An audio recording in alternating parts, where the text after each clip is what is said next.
Hello everyone. आज हम फिर से एक नए सफर पे चलेंगे। आज हम आपको इनऑर्गेनिक केमिस्ट्री में हाइड्रोजन से रिलेटेड एक इंपॉर्टेंट टॉपिक बता रहे हैं, हाइड्राइड्स। कई बार आप लोग छोड़ देते हैं टॉपिक को, लेकिन हर चैप्टर में कुछ ना कुछ इंपॉर्टेंट टॉपिक्स हैं जिन पर क्वेश्चन आता है, जैसे हाइड्राइड। अब हाइड्राइड यदि आपसे पूछा जाए तो आपको याद आता है अमोनिया, वाटर, HF, ये हाइड्राइड्स है। लेकिन हाइड्राइड का जो क्लासिफिकेशन है वो ब्रॉड क्लासिफिकेशन है। क्या आपको पता है आयोनिक हाइड्राइड होते हैं, कोवेलेंट हाइड्राइड भी होते हैं, मेटेलिक हाइड्राइड भी होते हैं।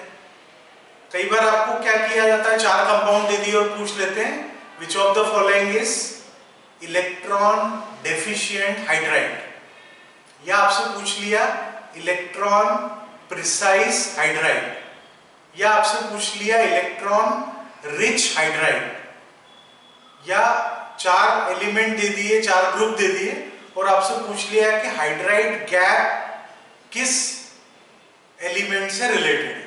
तो ये सारे क्वेश्चंस के आंसर आपको इस टॉपिक में मिलेंगे। देखिए,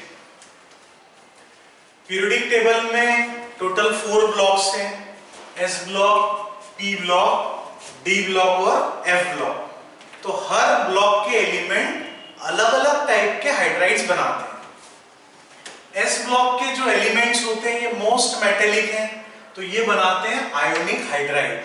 अल्कली मेटल और अल्कलाइन अर्थ मेटल्स ये बनाएंगे आयोनिक हाइड्राइड।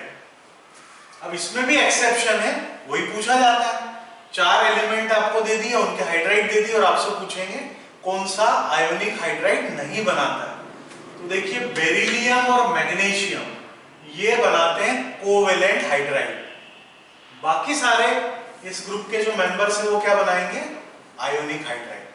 तो ये आपको याद रखना है कि S ब्लॉक के जो एलिमेंट्स हैं वो सारे मेटल्स होते हैं, मोस्ट मेटेलिक हैं, सॉफ्ट मेटल्स हैं और ये बनाएंगे आयोनिक हाइड्राइड्स। लेकिन इसमें एक्सेप्शन क्या है, एक्सेप्शन है बेरिलियम और मैग्नीशियम, ये बनाते हैं कोवेलेंट हाइड्राइड। अब यदि हम चलते हैं D ब्लॉक पर और F ब्लॉक पर, D ब्लॉक के एलिमेंट और F ब्लॉक के एलिमेंट, S ब्लॉक के मेटल्स को बोला जाता है सॉफ्ट मेटल्स, क्योंकि इनको नाइफ से भी आप कट कर सकते हैं, सॉफ्ट मेटल्स। D ब्लॉक के जो मेटल्स हैं वो हार्ड मेटल्स हैं। F ब्लॉक के जो मेटल्स होते हैं दे आर हेवी मेटल्स। तो D ब्लॉक और F ब्लॉक ये बनाएंगे मेटेलिक या इंटरस्टिशियल हाइड्राइड्स। इन एलिमेंट की इंटरस्टिशियल वॉइड्स में जो हाइड्रोजन है वो ट्रैप हो जाता है, इसलिए ये बनाते हैं इंटरस्टिशियल हाइड्राइड्स या मेटेलिक हाइड्राइड। अब इसमें देखिए 3, 4, 5 ये जो ग्रुप है और 10, 11, 12 ये जो ग्रुप है, 3, 4, 5, 10, 11, 12 ये बनाएंगे मेटेलिक या इंटरस्टिशियल हाइड्राइड्स। 6 ग्रुप के एलिमेंट्स में केवल क्रोमियम हाइड्राइड बनाता है, बाकी मेंबर हाइड्राइड नहीं बनाते। अपन ने बात कर ली 3, 4, 5, 6 की, 10, 11, 12 की, तो बीच में 7, 8, 9 ये ग्रुप छूट रहा है। 7, 8, 9 ग्रुप के जो एलिमेंट हैं ये हाइड्राइड्स नहीं बनाते हैं, इसलिए इस ग्रुप के मेंबर्स को हाइड्राइड गैप बोला जाता है।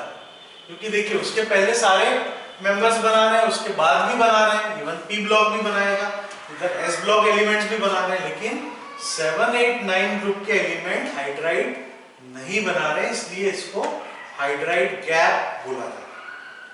अब चलते हैं P ब्लॉक पर।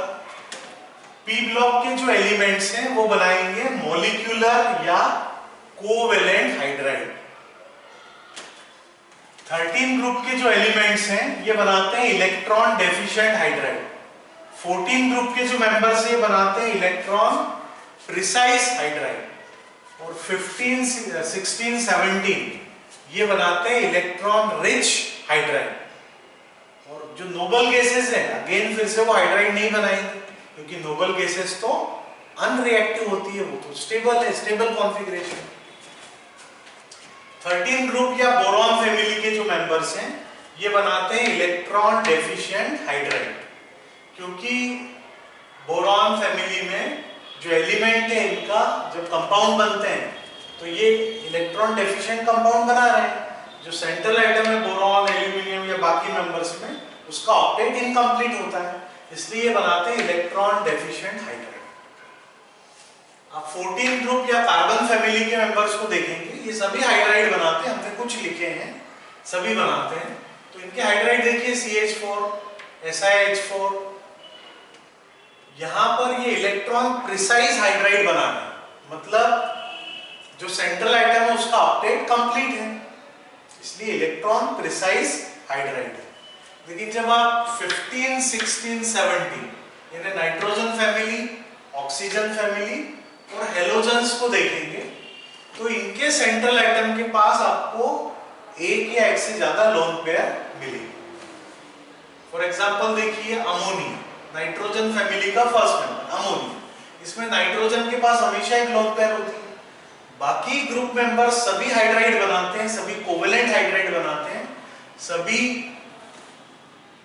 के पास सेंट्रल एटम के पास आपको एक लोन पेयर मिलेगी, तो इसलिए ये इलेक्ट्रॉन रिच हाइड्राइड है। ऑक्सीजन फैमिली में भी सारे मेंबर हाइड्राइड बना रहे हैं, oxygen, sulphur, selenium, tellurium, polonium, सबके पास आपको सेंट्रल एटम के पास दो दो लोन पेयर्स मिलेंगे, ठीक है। इधर हेलोजन फैमिली, ये भी हाइड्राइड्स बनाते हैं, यहाँ हेलोजन के पास 7 वैलेंस इलेक्ट्रॉन से, एक इलेक्ट्रॉन से हाइड्रोजन के साथ बॉन्ड बना दिया, कितने लोन पेयर बचे? 3 लोन पेयर, तो ये भी इलेक्ट्रॉन रिच हाइड्राइड है। तो इतना समझने के बाद इजीली, और इनकी पोजीशन भी आप देख रहे हैं, इजीली आपको टॉपिक याद हो जाएगा। तो हाइड्राइड्स कितने टाइप के हुए? आयोनिक हाइड्राइड कौन बनाता है? S ब्लॉक एलिमेंट बनाते हैं। एक्सेप्शन क्या है? बेरिलियम एंड मैग्नीशियम, वो क्या बनाते हैं? Covalent hydride. In general covalent hydride कौन बनाएगा? P block element. Covalent hydride को और आप क्या बोल सकते हैं? Molecular hydride. उसमें से 13 ग्रुप के मेंबर्स क्या बनाएंगे? Electron deficient hydride. 14 ग्रुप के मेंबर्स, कार्बन फैमिली के मेंबर्स क्या बनाएंगे? इलेक्ट्रॉन एग्जैक्ट हाइड्राइड या electron precise hydride.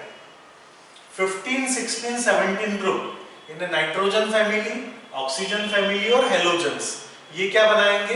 Electron rich hydride, क्योंकि इनमें सेंट्रल एटम पर लोन पेयर प्रेजेंट होगी। नाइट्रोजन फैमिली में 1 लोन पेयर, ऑक्सीजन फैमिली के मेंबर्स में, हाइड्राइड्स में 2 लोन पेयर होगी सेंट्रल एटम पर, और हेलोजन फैमिली में हेलोजन पर 3 लोन पेयर। जो नोबल गैसेस हैं वो हाइड्राइड्स नहीं बनाएंगे, क्योंकि वो तो स्टेबल है, इनर्ट है। डी ब्लॉक में आपको बताया हमने, ये डी ब्लॉक और एफ ब्लॉक एलिमेंट क्या बनाते हैं? मेटेलिक या इंटरस्टिशियल हाइड्राइड्स। और इसमें भी ग्रुप नंबर 7, 8, 9 के मेंबर्स ये हाइड्राइड्स नहीं बनाते, इसलिए इनको बोला जाता है हाइड्राइड गैप। समझ में आया? इजीली अब आपको ये याद रहे।